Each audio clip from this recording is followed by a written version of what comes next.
Bom dia a todos, de novo, novamente, certo? Bom dia a todos.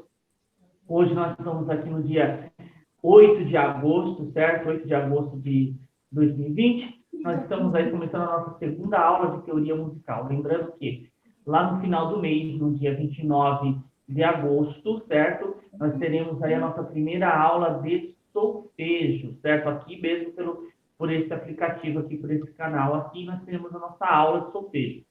E lembrando também que eu já deixei na plataforma, né, no nosso canal, e hoje eu vou deixar também já na plataforma como uma atividade, a primeira aula de introdução ao solfejo, que eu já deixei gravada, uma aula de 12 a 13 minutos, eu acho. Café gostoso, hein? Então, de 12 a 13 minutos. Essa aula, ela está dando só uma introdução básica do que é o solfejo, para vocês não chegarem lá como caindo das nuvens, certo? Então, não deixem de assistir e de fazer as atividades dessa aula, tá bom? E lembrando sempre que, ao fazer uma atividade, certo? Sempre volte na plataforma e coloque na plataforma como atividade já concluída, para que eu possa depois dar na atividade lá da plataforma a nota correspondente, ok? Bem, no final da aula eu deixarei alguns avisos, tá bom? Para quem está assistindo a aula e não é meu aluno, porque vai ficar exposto no YouTube, então todos poderão assistir essa aula aí, essa aula, e queira ser meu aluno, os contatos para os cursos estão aqui embaixo na descrição, tá? Desse vídeo, logo que for transmitido pelo YouTube, tá certo? E só que os meus alunos têm o acesso tanto ao grupo de alunos do educandário, quanto à plataforma de estudos, tá certo? Então, vocês aí que querem ser meus alunos, é só entrar em contato aqui por esses endereços que estão aqui na descrição para poder entrar. Hoje nós vamos falar, senhores alunos, nós vamos lá para a página, para quem está com o livro digital, né, o livro lá pela plataforma, é a página 11, os sons nas claves, certo? E quem está com o livro físico, que não é o meu caso, que eu não sei onde eu coloquei ele agora, é na página, acho que é na página 14, não lembro agora. Mas vamos lá, na página 11 do livro está lá, os sons e as notas na clave de sol, certo? Vamos falar um pouquinho dessa clave. Teve alguns alunos que tiveram, professor, eu tenho dificuldade em desenhar a clave de sol, professor, eu não consigo desenhar. A clave de sol, ela é muito simples, certo? Como assim simples? A clave de sol, ela é muito simples. Como eu falei para vocês na primeira aula, ela é uma variação da letra G.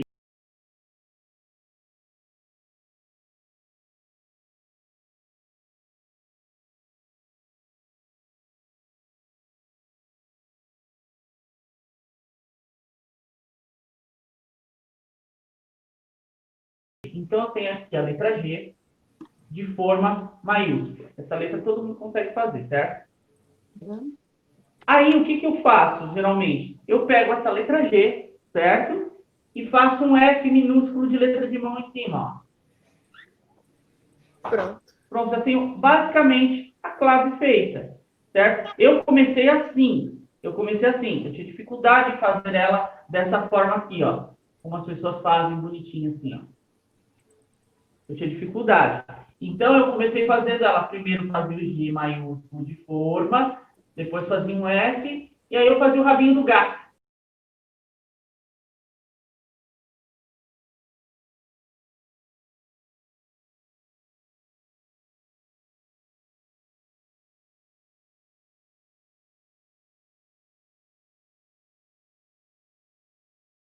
Enrolado aqui. Aí eu fui fazendo assim, de pouco em pouco, até que eu cheguei a fazer essa daqui.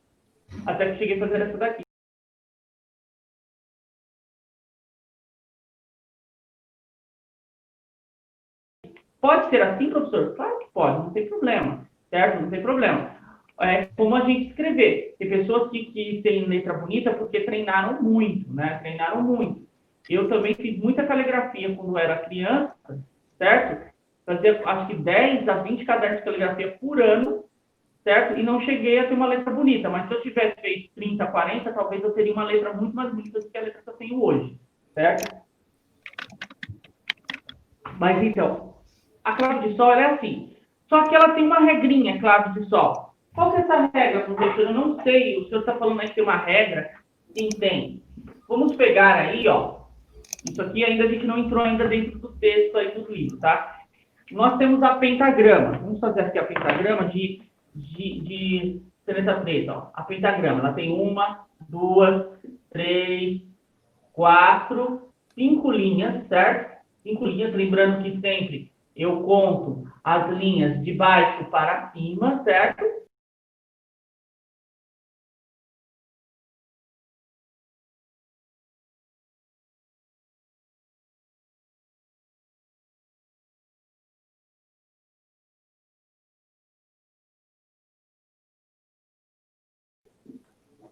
Então, eu tenho aqui, ó, a linha. Eu tenho aqui a linha 1, certo? A linha 1, a linha 2, a linha 3, a linha 4 e a linha 5. Tá vendo? Eu tenho a linha 1, 2, 3, 4 e 5, certo? Contadas de baixo para cima. Sempre, nunca se esqueçam disso. A pentagrama se conta as linhas de baixo para cima. Isso significa que eu estou falando dos graves para os agudos. Entende? Então, nós vamos começar a nossa clave de sol, de acordo com a regra, eu sempre vou começar ela da segunda linha da pentagrama. Então, eu vou fazer o G a partir daqui, ó. Faço o G a partir daqui, ó. Pego aqui o G, ó. Faço o G assim, subo, certo? E o Fzinho, certo?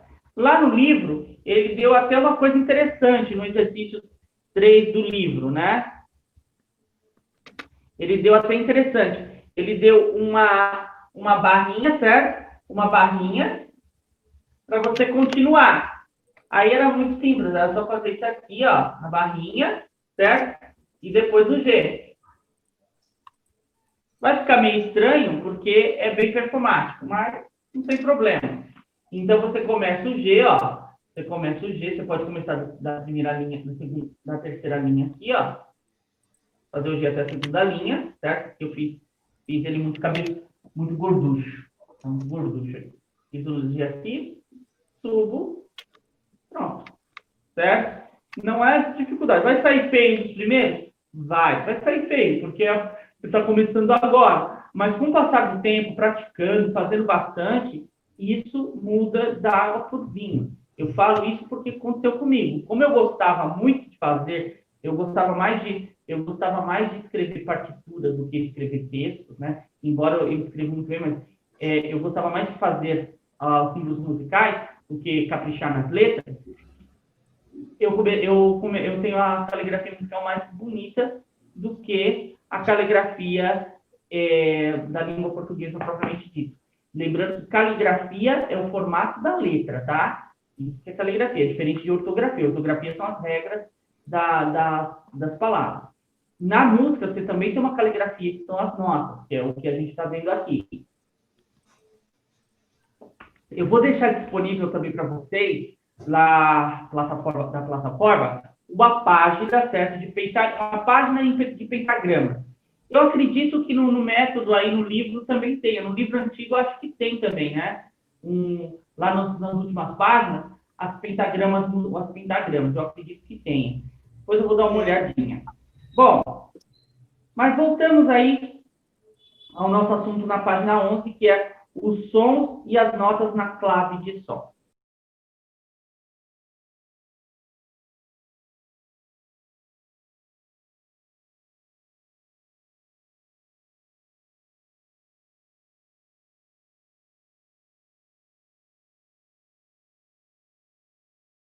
Então, vamos lá relembrar algumas coisinhas da aula passada. Primeiro, vamos lembrar o que é som, certo? Lembrando que som é tudo aquilo que ouvimos. O som é o atrito de dois corpos, certo? Que produzem ondas sonoras que nós captamos pelos nossos ouvidos, certo? Pelos nossos ouvidos, aqui, ó. Pelos nossos ouvidos, ok? Então, isso é o som, certo? Isso é o som. A nota é a representação do som na escrita, certo? É a representação do som na escrita. Então, eu tenho o som, que é o que eu ouço, e aquilo que eu escrevo no papel, representando aquele som que eu estou ouvindo, é a nota, certo? É a nota. Os sons são 7, dó, ré, mi, fá, sol, lá, si, e as notas também são 7.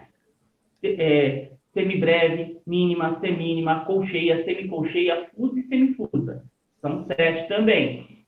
As notas, os sons, eles se referem ao ruído, ao barulho que nós estamos ouvindo, as ondas sonoras que estamos ouvindo.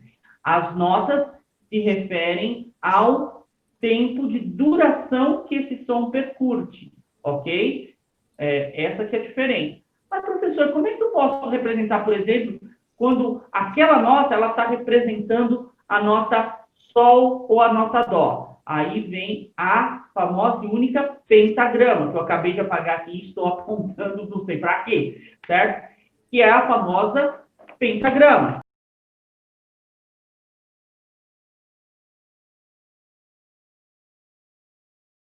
Que é aquele conjunto de 5 linhas e 4 espaços, que eu acabei de desenhar aqui e vou desenhar novamente. Então, eu tenho aqui, ó, 1, 2, 3, 4, 5 linhas, certo? 5 linhas, certo? 5 linhas. 5 linhas e 4 espaços. Como é que eu sei como é o nome onde está cada nota? Quando é um sol, quando é um ré, quando é um mi? É a relação que eu tenho entre a clave, que é o símbolo que dá nome às notas, que é a clave, que eu vou desenhar aqui, tá? A clave, certo? Desenho de vermelho. E a posição que ela ocupa dentro da pentagrama, certo? A posição dentro da pentagrama. Como ele coloca aí, ó. Na clave de sol, a nota que fica na segunda linha é sol. Assim, sabemos que as 3 notas acima são lá, si, dó, e que as 4 notas abaixo são fá, mi, ré, dó. Tá bom. Vamos entender isso daí. Então, a gente vai tomar como medida principal, presta bem, vamos tomar como medida principal a nota sol. Aonde que está a nota sol dentro da pentagrama? A nota sol, ela está na segunda linha da pentagrama. Lembrando que se eu conto a pentagrama de baixo para cima, então eu tenho linha 1, linha 2, linha 3, linha 4 e linha 5. Certo? Então eu estou aqui, vou contar. Ó. Linha 1, linha 2. Então o sol ele vai estar escrito aqui, ó.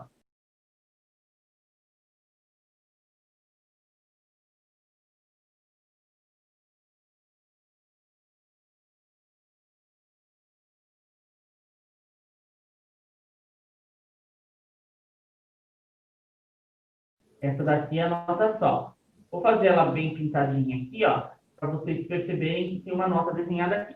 Então, essa nota aqui é a nota sol. Apresento para vocês a nota sol. Nota sol, os alunos, nota sol. Tá vendo? Tá aí a nota sol para vocês, viu?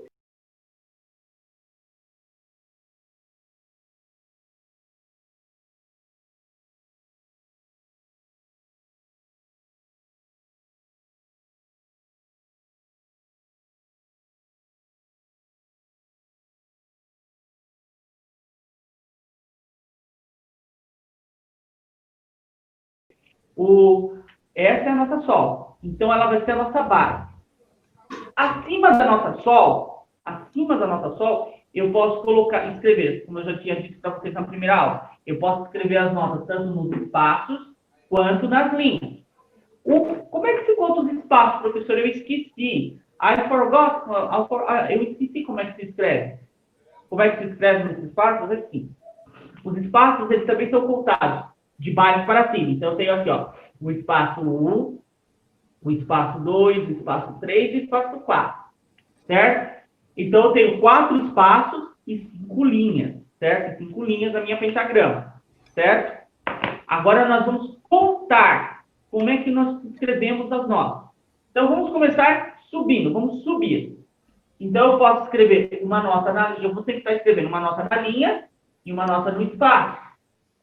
Uma nota na linha, outra no espaço. Uma nota na linha e a outra no espaço. Certo? E assim sucessivamente. Linha, espaço, linha, espaço.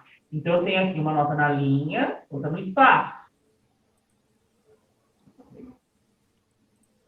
Uma na linha, outra no espaço. Certo? E assim vou subindo aí as notas da minha contagem de nota. Certo? A minha contagem de nota. E como é que eu conto, professor? Eu lembro que eu falei para vocês que a sequência dos sons, essa sequência, ela é fixa, ela não muda. Dó, ré, mi, fá, sol, lá, si. O que muda é a altura dos sons, do grave para o agudo. Então, eu vou estar sempre repetindo essas sequências do grave para o agudo, certo? Do grave para o agudo. Eu vou deixar lá na plataforma, quando eu postar essa aula aqui lá na plataforma, eu vou deixar um link também, certo? Um link também de um desenho da Disney muito interessante, que é chamado Donald no País da Matemática. Certo? É um desenho muito interessante que tem um trecho que mostra como que a música ela é matemática. Ela é uma divisão, propriamente dita. A música, a escrita musical, ela é uma divisão. Então, quem é bom em divisão, quem é bom em matemática, é bom em música? Não. Mas quem é bom em música, geralmente é bom em matemática, certo? Geralmente é bom em matemática. Por quê? Porque força você a fazer a divisão, não lá no papel, a divisão na cabeça, certo? A divisão de cabeça, certo? É bom por isso. Mas, lembrando sempre, como eu sempre digo para os meus alunos do primário e para os meus alunos aí de música, certo? Você tem que saber a música o todo. Você não tem que saber a música de cabeça. E sabe, ó, como minha mãe falava, nem a galinha sabe a sua música de cor. Às vezes, ela esquece e canta errado a música dela, né? O galo também, né? O galo também. Vamos lá. Eu tenho o sol. Quem vem depois do sol? Vem o lá. Veja que ele está escrito na penta. Eu vou escrever as notas aqui em cima, tá? Para não confundir depois com as de baixo. Vem o lá. Vem o lá. Depois do lá, vem o si. Depois do si, vem o dó. O dó agudo, o dó uma oitava acima do dó central, certo? Na aula de solfejo, vocês vão ver a diferença, né, de uma escala a outra. Depois do dó, nós temos o ré. Depois do ré, nós temos o mi, certo? E se fosse continuar, nós teríamos o sol, o fá, o sol, o lá, o si, certo? Dependendo aí da altura da pentagrama que você tiver. Agora, para baixo, descendo os sons para os graves. Nós temos aqui, ó, o sol, aí nós podemos também escrever na linha, certo? Escrevemos a linha, aliás, no espaço, depois na linha. E acrescentamos aqui, né, vamos acrescentar uma linha E. Só guarde atenção nessa linha aqui, nessa nota aqui, tá? Vamos lá. Nós temos aqui, na primeira nota, nós temos aí, no primeiro espaço, nós temos o Fá. Depois nós temos o Mi. Já fora da linha, da primeira linha, já escapando da pentagrama, nós temos o Ré. E totalmente fora da pentagrama, em uma linha extra que nós colocamos, que é chamada de linha suplementar, e por ela estar na parte inferior da pentagrama, ou seja, na parte de baixo, ela é chamada de linha suplementar inferior, nós temos o Dó, que é o Dó central, certo? O centro de todos os sons musicais, certo? O centro de todos os sons musicais. Todos os instrumentos da orquestra, certo? Todos os instrumentos da orquestra, ele perpassa, o que é perpassar? Ele passa por essa nota, ou como nota mais aguda, ou como nota mais grave, mas ele perpassa por essa nota, é chamado de Dó central. E é também, no caso, a nota central das escalas, mas depois a gente vai ver isso daí mais para frente, tá? Eu vou explicar isso com maiores detalhes depois, certo?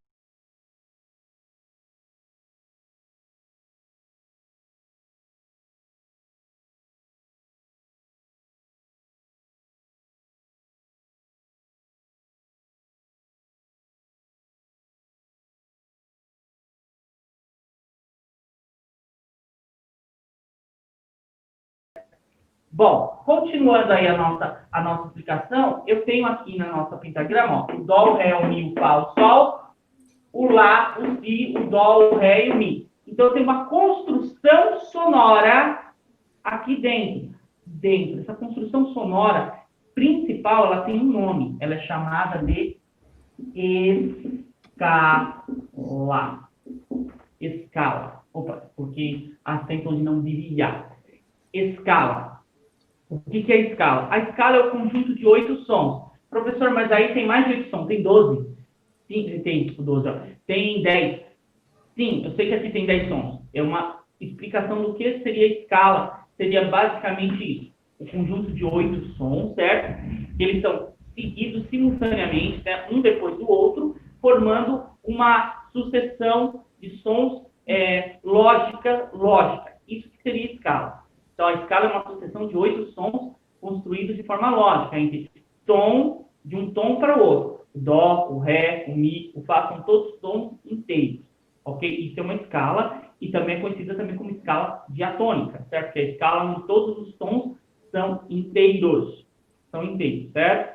Mas depois nós vamos explicar bem o que é escala. Eu quero só que vocês conheçam a escala principal do estudo musical, certo?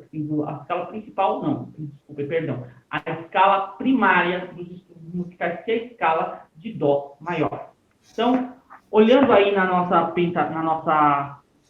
nosso livro, certo? No livro aí de vocês,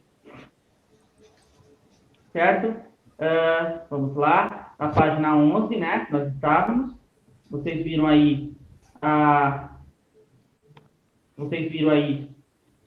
o que são as escalas, certo? E aí vem falando assim, ó, as notas da escala de Dó maior terão a seguinte disposição na pauta. Então, nós vamos desenhar aqui a pentagrama ou pauta musical, certo? Professor, dá para fazer isso no caderno comum? Dá até que dá, só que eu vou falar para vocês. É mais interessante você fazer isso numa pentagrama, porque você já começa a ler a pentagrama assim, certo? A ler a pentagrama assim. Então, deve investir, professor, em um caderno de música? No momento, não. No momento, não. Você pode, sim, por exemplo, imprimir uma página de pentagrama para você estar trabalhando, ensaiando, escrevendo algumas notas, as escaladas de sol. Isso aí é comum. Eu vou deixar um material só para imprimir isso daí, um material na plataforma, só assim, com pentagrama, com folhas de pentagrama, que aí para vocês ficam até melhor para trabalhar essa leitura. No momento, não é necessário que vocês comprarem um caderno, tá bom? Comprarem um caderno. Então, não precisa se preocupar com isso. Vamos lá, a construção da pentagrama. Prestem bem atenção aí, ó. Então, nós temos uma linha, 2 linhas, 3 linhas, 4 linhas, 5 linhas, certo? E 4 espaços. Tá aqui a nossa querida e amada salve pentagrama, certo? Salve pentagrama. Deixa eu completar aqui, fazer ela um pouco maior, porque vai que precisa, né?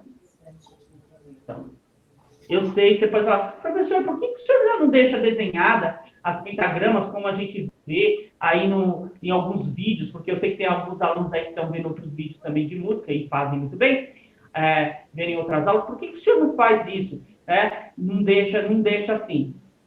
Porque é o seguinte, eu também uso essa lousa para dar minhas aulas de língua portuguesa, minhas outras aulas de matéria. Então, aí confundiria bastante, né? Embora eu gostaria muito, né? Só ter isso daqui para trabalhar. Trabalhar assim fica mais fácil. Mas vamos vendo aí do jeito que vai dando aí. Eu estou com umas ideias aí diferenciadas, né? E se vocês também tiverem ideias aí e quiserem passar para mim, é só mandar aí no grupo, no grupo, que fica muito legal também. Tá certo? E uma coisa também, eu vou fazer o seguinte, na primeira prova que eu der para vocês, que vai ser lá no mês de outubro, no final do mês de outubro, os alunos que tirarem a maior nota, os 3 alunos que tirarem a maior nota, eu vou fazer uma caneca, tá vendo? Uma caneca assim, certo? Com a primeira pentagrama que eles desenharam, que eles escreveram, certo? Com a primeira pentagrama e vai ter o nome do aluno assim, uma caneca assim com a primeira pentagrama. Vai ser a lembrancinha que eu vou dar para esses alunos aí que conseguirem. Então, professor, nossa, eu gosto de caneca. Nossa, eu amo caneca. Eu amo caneca. Então, eu tenho um monte aqui em casa, um monte de caneca aqui em casa. Eu amo caneca mesmo. Você quer coisas de cozinha é minha paixão. Eu gosto muito de coisas de cozinhar. Então, coisas de cozinha, para mim, assim, é algo assim, que eu amo de ter em casa, de ganhar de presente, né? É estranho, mas é verdade. E música também, né? Ganhar música, para mim, é melhor que tudo. Né? Mas vamos lá. Desenhando aqui a clave, certo? Sempre lembrando que a gente tem que ter a clave desenhada no começo, né? Porque ela que é o nosso guia, é a nossa chave. Nós vamos desenhar a escala de Dó maior. O Dó central, que sempre vai aparecer aqui na linha suplementar inferior, certo? Depois do Dó central, nós temos o Ré, o Mi, o Fá, o Sol, o Lá. Ó, perdão, coloquei o Lá primeiro do que o Sol. Ai, Anderson, vamos viu? Hoje eu tô que tô. Hoje eu tô. Eita. Vamos lá aqui arrumar de novo. O Sol, o Lá, o Si e o Dó. Então aqui eu tenho a escala de Dó maior. Vamos colocar os nomes para ninguém esquecer quem são, né? Eu tenho o Dó, o Ré, o Mi, o Fá, o Sol, o Lá, o Si e o Dó. Perceba que deste Dó, que é o primeiro grau da escala, primeiro grau, lembra lá que eles chamam de grau, certo? Do primeiro grau para o oitavo, o último grau, eu tenho 8 graus, tá vendo? 8 notas. 8 notas.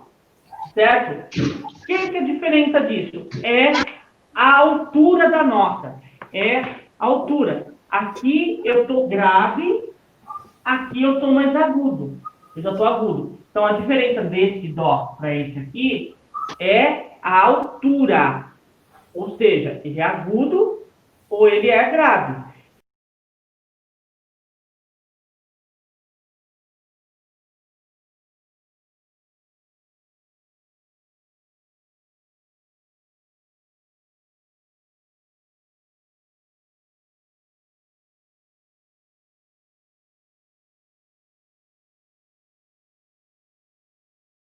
Quando você escreve, por exemplo, especialmente os alunos do método de teclado que eu uso, eles têm, às vezes, essa dificuldade de entender o que eles estão lendo. Por exemplo, no método de teclado, tem o nome das notas lá escritas.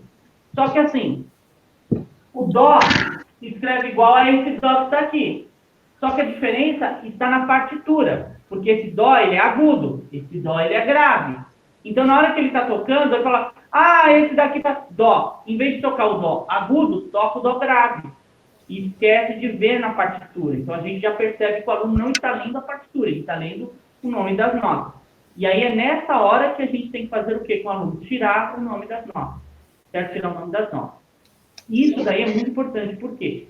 Quando você está lendo a partitura, você não está lendo o nome das notas, você está lendo o desenho das notas, a posição em que as notas ocupam dentro da partitura. É essa que é a necessidade que o aluno, que vocês têm, ler a partitura, não ler o nome das notas em si. Porque quando você está lendo a partitura, você está recordando o som dela, o som que elas ocupam ali naquele espaço, certo? Professor, mas como é que eu vou saber quando eu estou lendo uma nota Dó, como é que eu vou saber qual que é o som dela? Aí que vem também a necessidade do solfejo. É o solfejo, como eu já falei na aula que eu postei, acho que quarta-feira, se não me engano, certo? A primeira aula de introdução ao solfejo.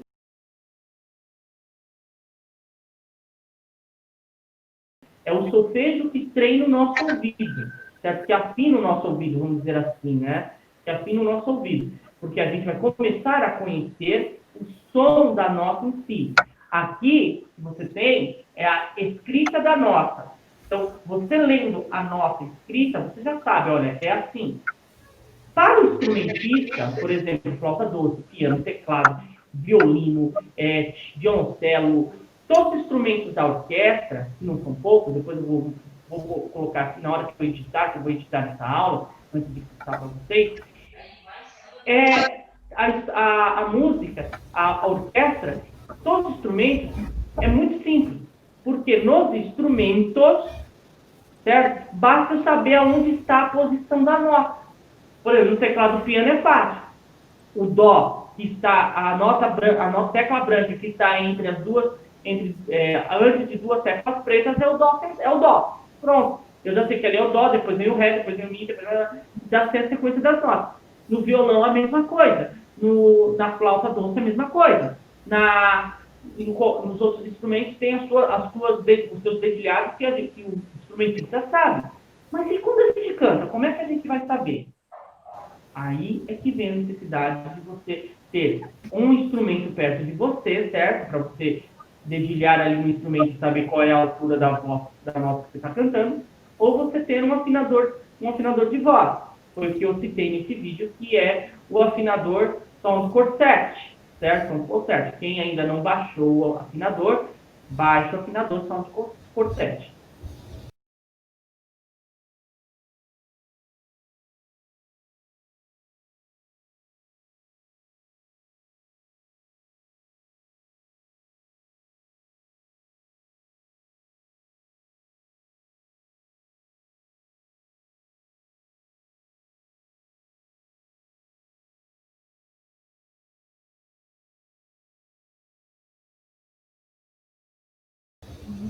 Entenderam? Então, então façam isso, tá? Quem ainda não tiver o afinador. Bom, seguindo aí na página 11, vocês têm aí alguns exemplos, certo? De escala, de trabalho com a escala de Dó maior. Você tem a escala subindo e descendo, certo? Dó, Ré, Mi, Fá, Sol, Lá, Si, Dó, Si, Lá, Sol, Fá, Mi, Ré, Dó. Depois você tem ela subindo direto, infinitamente. Dó, Ré, Mi, Fá, Sol, Lá, Si, Dó, Ré, Mi, Fá, Sol.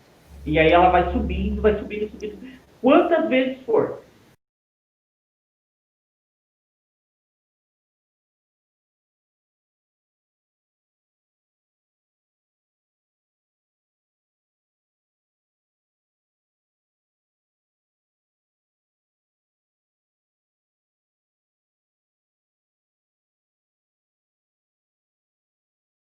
Um exemplo aí. Quando você liga a sua televisão, a televisão, ela utiliza de onda sonora. Ah, é lógico, se a gente está ouvindo. Não. A transmissão que sai do transmissor da emissora, que vai para o satélite, que chega até a sua antena, que sai do satélite e chega à sua antena, essa transmissão, esse sinal, ele é um sinal, uma onda sonora. Se ela é uma onda sonora, é uma dessas notas que está passando aí. Porém, ela é muitíssima aguda. Um exemplo aí, quem ouve rádio, quando liga o rádio, essas sonoras, por exemplo, quando ele fala ZYK 3.415 kHz, significa o quê? A altura sonora que está essa nota. Por exemplo, a nota Dó, a nota Lá, que é a afinação geral de todos os instrumentos da orquestra, ela tem um número de 440 Hz, certo? Que é uma medida padrão para a afinação de todos os instrumentos. 440 Hz, não só os instrumentos, como as vozes, certo?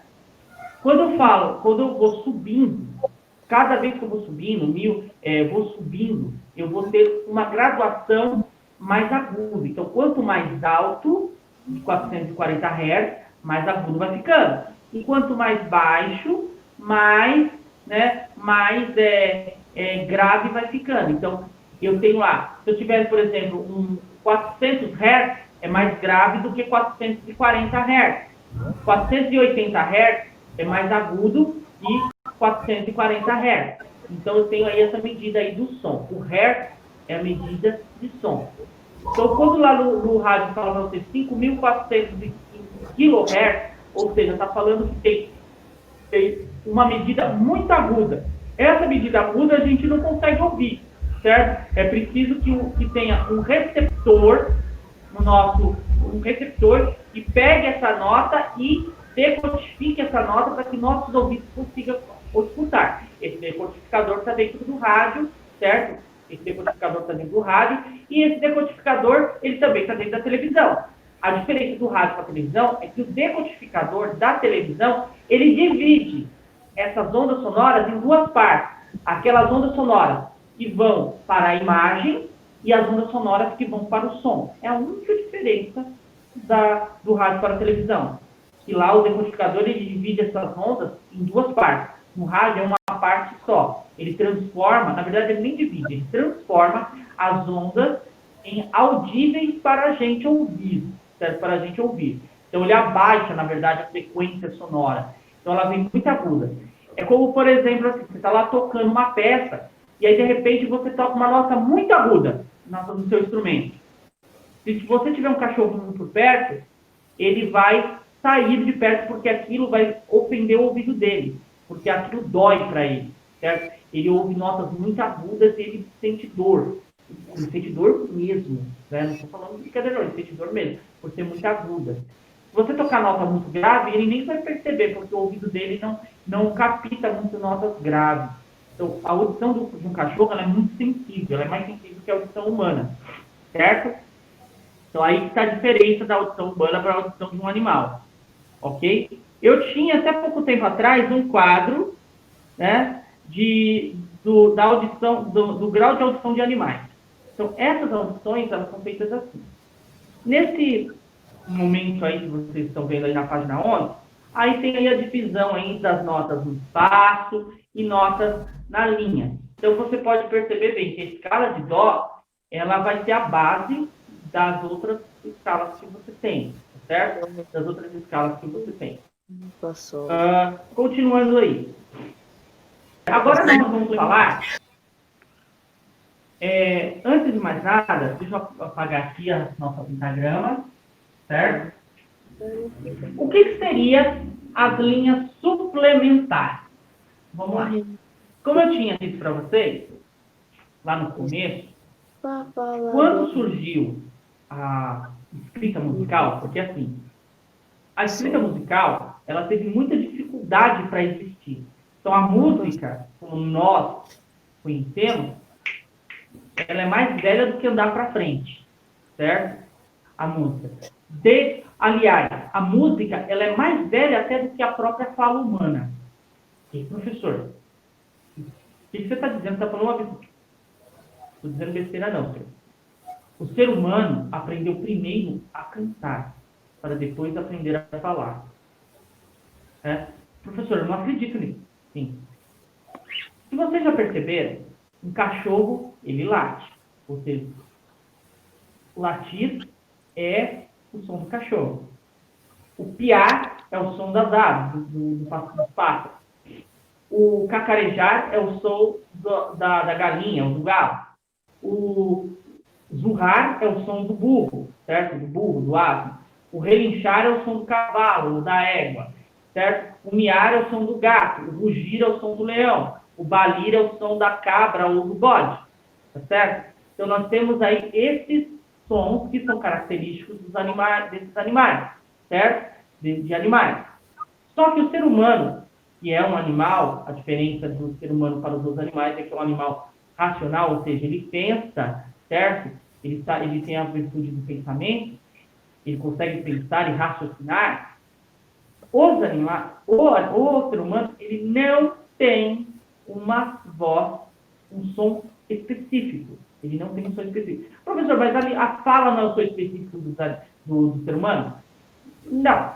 A fala, na verdade, ela é o quê? Ela é simplesmente uma prática racional do ser humano. O ser humano, ele tem um raciocínio. Então, uma vez que ele tem um raciocínio, ele tem a estrutura que pode fazer com que ele desenvolva a fala. Porque a fala, ela começa aqui e termina aqui, certo? Embora algumas pessoas, falem sem pensar, mas geralmente, de acordo com o funcionamento cerebral, a fala começa primeiro no cérebro, no pensamento, para depois passar para a via de fato, a emissão sonora, tá? Mas deixando esse assunto de lado. O ser humano, ele começou primeiro a imitar os sons dos animais, os sons que eles ouviam.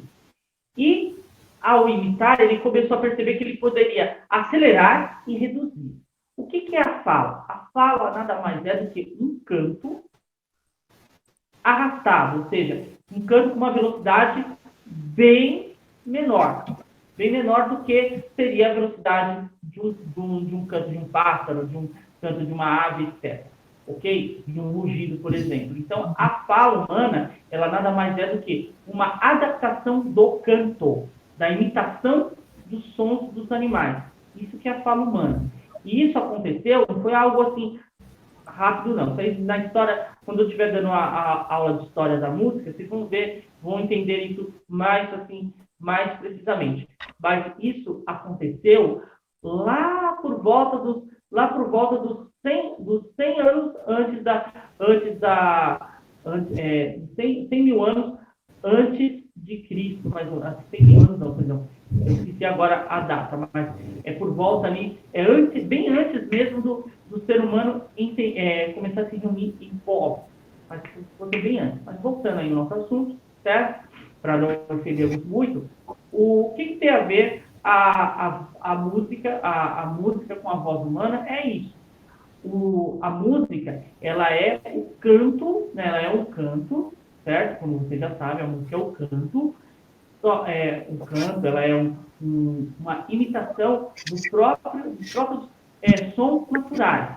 Então, o ser humano ele começou a entender que ele poderia, ele não tinha o seu próprio som, mas ele poderia repetir, replicar, ele poderia imitar os sons à sua volta. E ao fazer isso, ele descobriu a virtude da fala. E só mesmo o raciocínio do ser humano é que poderia levar esse pensamento. Então, nós temos aí um pedacinho da história da nossa própria música, né? Que é o canto em si. Tá. Mas, como eu estava dizendo para vocês, como é que acontece esse negócio da voz humana, né? Da gente falar, certo? Da gente falar e ter a escrita da música propriamente dita. Isso daí aconteceu logo depois? Não. A música ela passou a ser escrita primeiro dentro dos mosteiros. Primeiro dentro dos mosteiros. Mas essa escrita musical é uma escrita muito rudimentar, que ela é chamada de escrita gregoriana, certo? E nessa escrita nós só temos o que? Os cantos sacros, a música sacra, certo? Isso isso já na era cristã, por volta do século 1000 depois de Cristo. Por que ela é chamada de gregoriana? Porque é por causa do Papa Gregório, que incentivou o estudo da música dentro da própria igreja, no caso da Igreja Católica, dentro da própria Igreja Católica. E a música escrita era única e exclusivamente a música para o culto cristão. Para o culto cristão. Então, você pega, por exemplo, o Inário Gradual Romano, que é o primeiro inário da Igreja Católica, que é publicado até hoje, né? A escrita musical, ela é a escrita gregoriana, o canto gregoriano em si, que é uma escrita muito simples que imita a voz humana. É um falar mais acelerado e um cantar mais reduzido. É quase imitando mesmo a voz humana, é o chamado canto-chão. Por volta dos anos de 1490, 1500, certo? No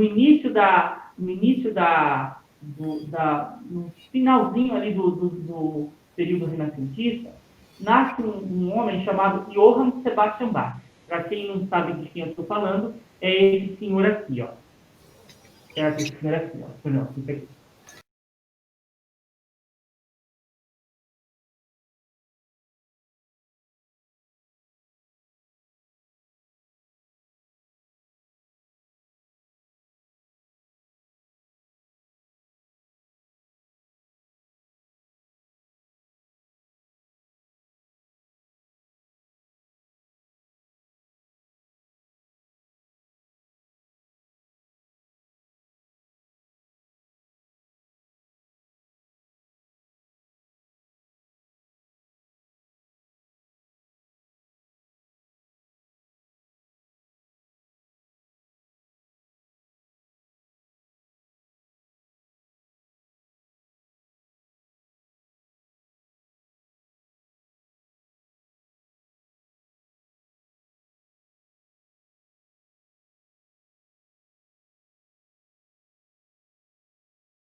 ele, um músico alemão, e ele começa a produzir músicas, de forma diferenciada. Música, pegar a música a música do gênero alemão e escrever músicas não ligadas somente à igreja, mas ligadas também ao apelo emocional.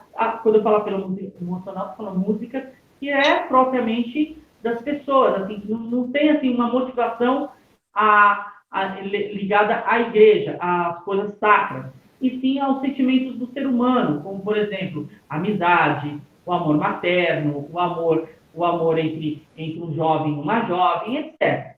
E aí, essa forma, a igreja não permitiu, né, não permitia que se escrevesse música gregoriana daquele jeito. Então, foi-se criada uma nova forma de escrever música, que é a forma moderna, que é essa forma que eu estou explicando para vocês, tá certo? Que é a escrita com a clave de sol, com a pentagrama, etc. Que é o que vocês estão vendo aí. E nessa escrita se notou, assim, uma variação muito grande de notas, certo? Uma variação que existia aí de notas muito agudas e notas muito, muito graves, certo? Isso vocês podem estar vendo aí na página de 12. E para escrever essas notas, se tinha muita dificuldade. Por quê? Primeiro se pensou numa pentagrama gigantesca. Só que aí confundia as pessoas. Confundia as pessoas. Então, depois falou, vamos reduzir essa pentagrama. Reduziu-se a pentagrama, se passar da história, Bach já tinha morrido há muito tempo, etc. E foi-se escrevendo a música, criando essa parte teórica da música que a gente conhece hoje. E isso daí vão ser escritos nos famosos tratados de teoria musical, certo? Que a gente jamais pode deixá-los de lado. Então, quando a gente ouve aí alguém falando coisas que fogem dos tratados de teoria musical, a gente tem que fugir dessas pessoas, porque essas pessoas, elas estão querendo fazer algo que não existe, que a música em si não existe, não pede para fazer. Então, aí ele vem falar das linhas suplementares. Para escrever a nota Dó do meio do teclado, ou seja, o Dó central, na clave de Sol, foi preciso acrescentar uma linha à pauta natural de 5 linhas, certo? Como vocês estão vendo aí na página de vocês aí do livro. Sempre que a pauta natural de 5 linhas não é suficiente para escrever as notas desejadas, acrescenta-se mais linhas, que são chamadas linhas suplementares. Então, toda vez que eu necessito escrever um som que ele não cabe dentro das 5 linhas da minha pentagrama, eu vou acrescentar linhas, tanto se for para os agudos quanto para os graves. Eu vou acrescentar linhas a mais. Essas linhas a mais, elas são chamadas de linhas suplementares, certo? Não se esqueçam disso, certo? Quando as linhas estão acima da quinta linha da pauta, ou seja, quando elas estão na parte mais aguda da pauta, certo? Natural, de 5 linhas, elas são chamadas de linhas suplementares superiores. O que é isso, professor? São as linhas que estão acima da pentagrama e estão registrando as notas agudas, tá certo? Estão registrando as notas agudas. É uma dica aí para a prova de vocês, viu? Tem muita gente que se confunde aí o nome quando é superior e quando é inferior. Já sabe, as linhas suplementares superiores, elas registram as notas mais agudas da pentagrama, certo? Da pentagrama. Quando essas linhas ficam abaixo da primeira linha da pauta natural, são chamadas de linhas suplementares inferiores. Ou seja, as linhas suplementares inferiores, elas registram os sons mais graves da pentagrama, certo? Os sons mais graves. Quanto mais grave, mais linhas suplementares inferiores eu vou colocando, como vocês estão vendo aí na pentagrama de vocês, tá certo?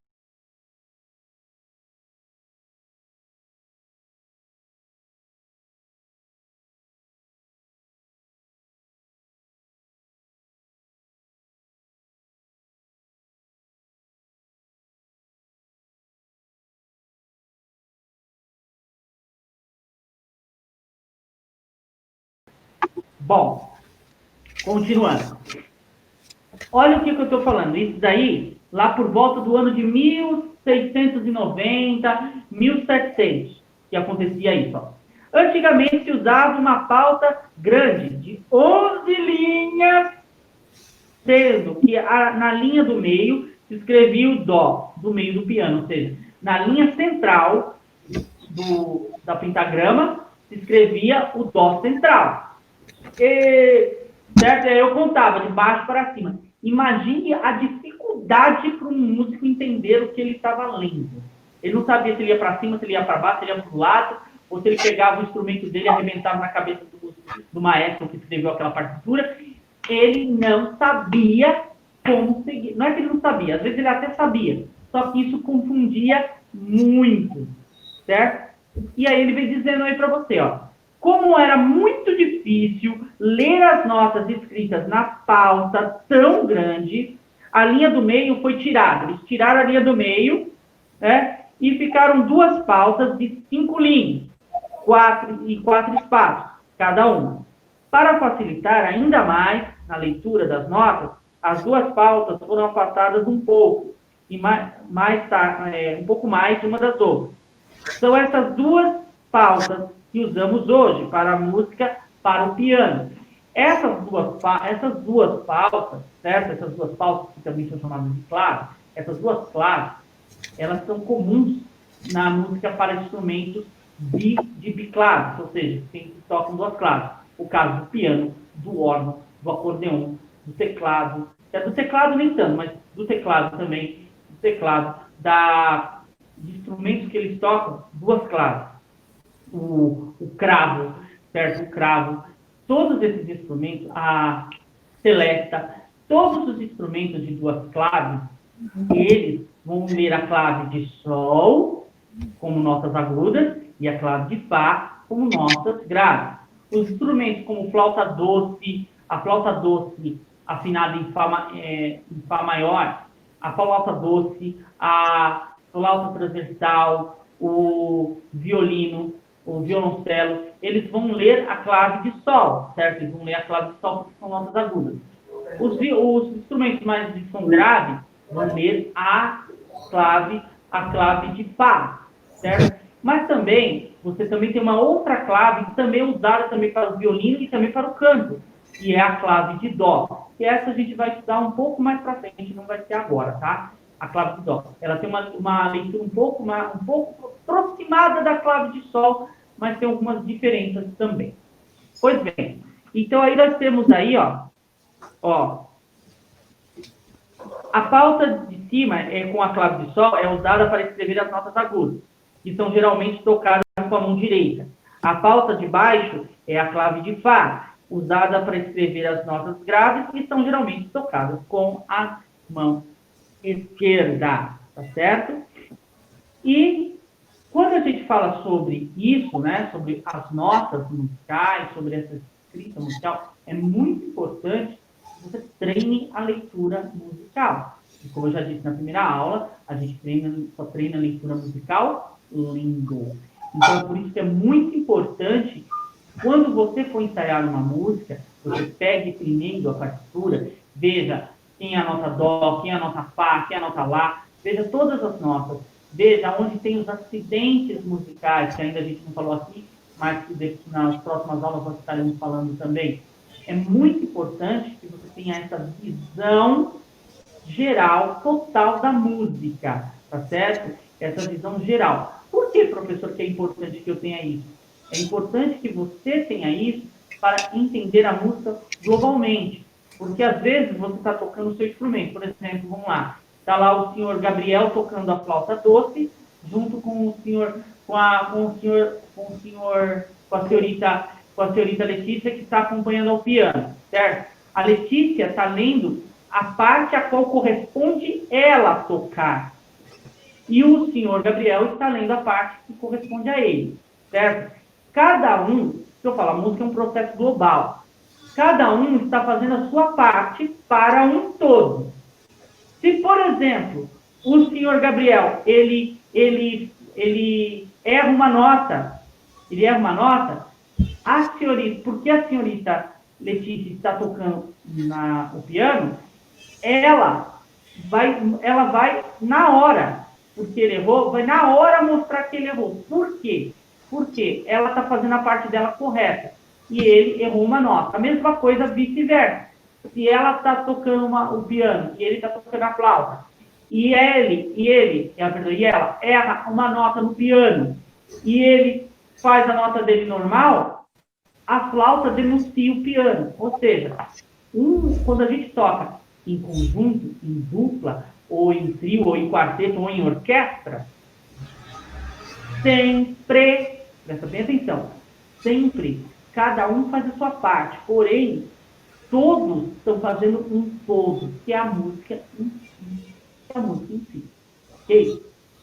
Quando a gente pensa nisso, por isso que é muito importante pensar, quando a gente vai fazer uma peça, por exemplo, daqui a alguns dias, daqui a algumas semanas, nós vamos preparar uma única peça. Eu sei que, infelizmente, só vai dar para fazer isso.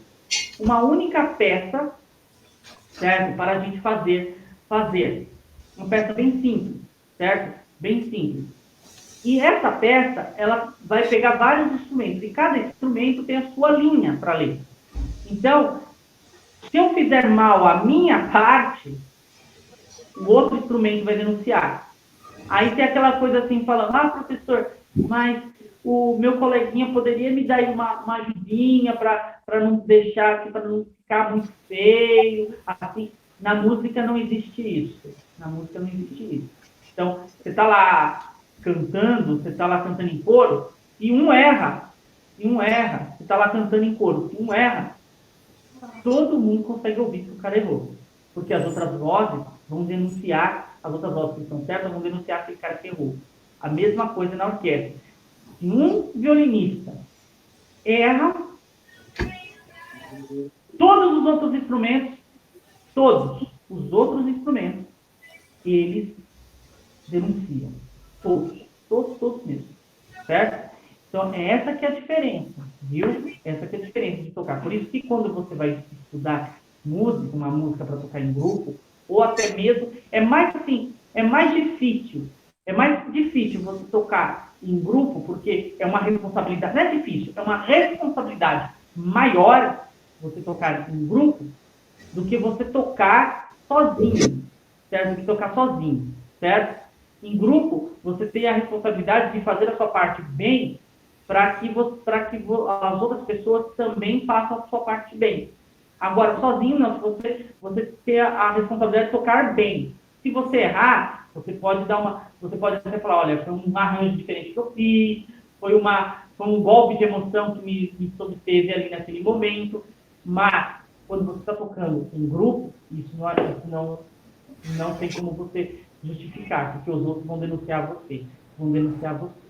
Certo? E a fala, professor, então que os meus colegas são ruins. Não é que os colegas são ruins, é porque eles realmente praticaram a lição que eles tinham que fazer, certo? Então, por isso, vocês têm que sempre estar com Deus.